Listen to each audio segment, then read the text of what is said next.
A new U.S. study has revealed that electric vehicles are now more expensive than those powered on petrol, and they're more expensive to run.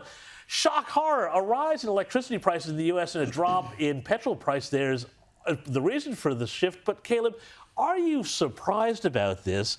And what do you reckon is going to happen when everybody wakes up one day and, thinks, hey, gosh, I bought this EV. I can't drive to Canberra on one charge. And by the way, it's costing me a fortune to run. Well, I know. I mean, I recently moved from Melbourne to Sydney. Now, took me roughly 9 hours, that drive. I did it on 1.5 tanks in the Audi A5. Can you imagine if I had to do that trip in an EV, I would have had to have stopped halfway, probably, Albury, Wodonga, somewhere, stopped for an hour to recharge the car. And of course, we saw over the summer holidays lineups of people who are going on road trips, because that's the thing to do now, wanting to charge up their EVs. There's not enough chargers to do it. So not only are you paying more than if you're driving a petrol car, not only are you waiting around for hours in order to charge your car, we've now got people who are so upset that they're driving around in Teslas because of the advent of Elon Musk owning Twitter, that they're complaining online that they're being judged for driving around in electric vehicles. Of course, they didn't worry about that. Are they tweeting about it? They are tweeting about it, of course. Of course they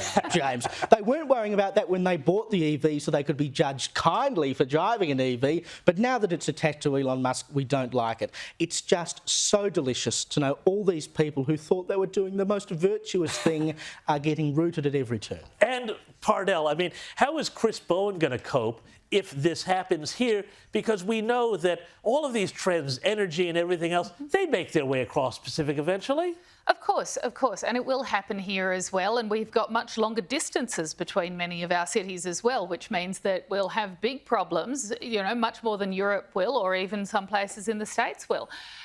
So, it's going to happen. How the government will react? Well, I guess they're going to have to explain it along with the transition costs of every other part of the energy sector, which is that if that's where we want to go, and that is where we've told you we want to go, there are going to be additional costs. At some point, we're going to have to face up to the fact that renewable energy is actually not cheaper despite coming from the sun. Parnell, we're going to have to end this panel right now on that note of blasphemy from Parnell, because we all know that renewables are, as they keep telling us, the cheapest form of energy going. So, I'm sorry. That's what Chris Bowen says, so I think we're all cancelled. Anyway, Caleb Bond, Parnell, thank you so much for joining me here on the panel.